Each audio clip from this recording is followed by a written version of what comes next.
If you're thinking about buying a home in Saskatoon right now, you are probably asking one question.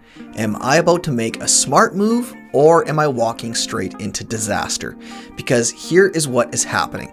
Inventory is low, prices are being pushed up, presentation of offers has become common, and even more interesting, over the last couple of weeks, I have watched buyer attitudes change almost in real time. So today, I'm going to answer the big question, is now the right time to buy in Saskatoon, and what kind of shifts have we seen in the market? I'm Conor, Palendat, Realtor with Better Real Estate Group.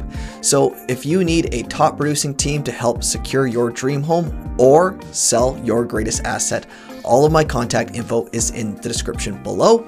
Thanks for joining me, and let's dive in.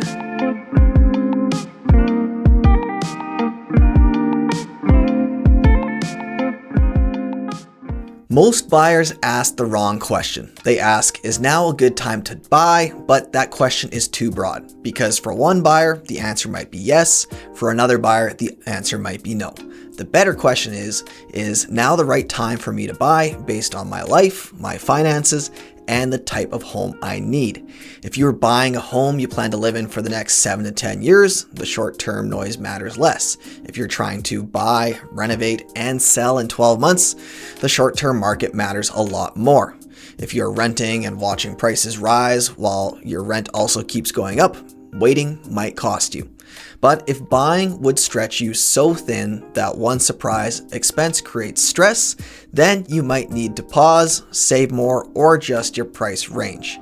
That is why blanket advice like buy now or wait till a crash is not helpful. Your decision needs to fit your actual life. Now, let's talk about the Saskatoon real estate market. The biggest factor right now is low inventory. When there are not enough homes for sale, buyers end up competing for the same good listings. And when buyers compete, prices get pushed up. Not only that, but when inventory gets really low, we see a ton of presentations. Now, a presentation of offers means the seller sets a specific date and time to review offers. Buyers submit blindly and the seller chooses the offer they like best. That can be stressful because you often do not know what other buyers are offering. It feels a bit like writing an exam where you do not know the questions, but somehow the person sitting beside you might be willing to pay $20,000 more for the same pencil. And over the last couple of weeks, I've seen a shift. For the past couple of months, it felt like presentations were the play. If you didn't list your home with one, it didn't create urgency.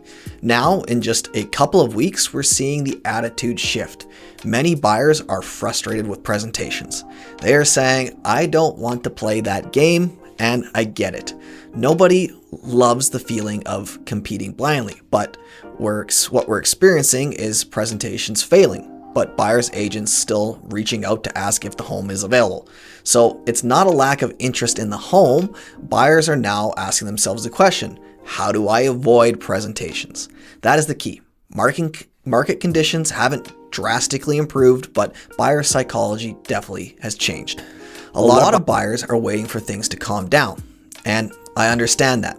Nobody wants to buy at the wrong time, but there is a risk to waiting, especially in a market with tight supply.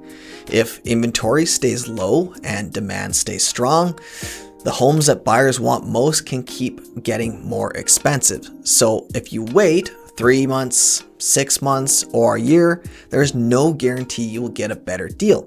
You might get more selection, you might get less competition, but you might also face higher prices. And that is the part people often miss. Waiting only helps if the market moves in your favor. If the market keeps moving against you, waiting can mean paying more for the same type of home later. Now, that does not mean every buyer should rush out and buy this weekend. That would be terrible advice. But it does mean you should not wait only because the market feels uncomfortable.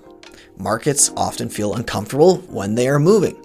The question is whether you can buy something that fits your needs, fits your budget, and makes sense over your timeline. So if you're thinking about buying in Saskatoon right now, here is how I would approach it. Number one, get fully pre-approved before you start looking.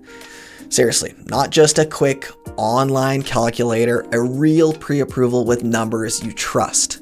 Number 2, define your maximum price before you fall in love with a house, because once you're standing in the kitchen imagining Christmas morning, logic can leave the room and leave it quickly. Number 3, understand comparable sales. This is huge. List price is not always market value. Sometimes a home is priced low to create competition. Sometimes it's priced too high and sits. You need to know what similar homes are actually selling for. Now, number 4, decide how you will handle presentations before you're in one. Will you use an escalation clause? Will you go in with your best number right away? Will you include conditions? Will you shorten condition periods? Will you walk away if the price goes past your comfort zone? These decisions should happen before emotions take over. And number 5, remember that winning the home is not the only goal. Winning the right home at a price that still makes sense is the goal. Remember, with buyer attitudes shifting and presentations failing, it doesn't hurt to throw a number you're comfortable paying. You don't have to jump straight to offering $50,000 over list price.